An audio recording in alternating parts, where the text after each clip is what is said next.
नमस्ते प्रिय प्रेक्षकाः। अथ श्रीमद् वेदव्यासेन विरचितायाः श्रीमद्भगवद्गीतायाः ज्ञानविज्ञानयोगमिति सप्तम अध्यायात् समुद्धृतः नवमः श्लोकः अहमत्र पठामि। पुण्योगन्धः पृथिव्यां च तेजश्चास्मि विभावसौ जीवनं सर्वभूतेषु तपश्चास्मि तपस्विषु। अथ श्लोकस्य पदच्छेदः।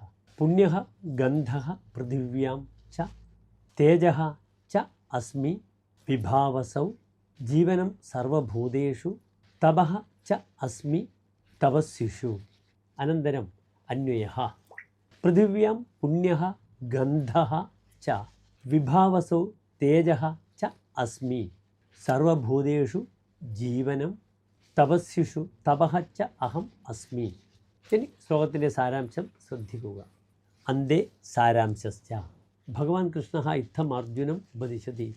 ഭോ അർജുന, പൃഥിവ്യാം സുഗന്ധം അനലേ പ്രകാശശ്ച അഹമേവ സർവചരാചരേഷു ജീവനം അന്നരസം തപോനിഷ്ഠാനഃ തപശ്ച അഹമേവ ഭവാമി.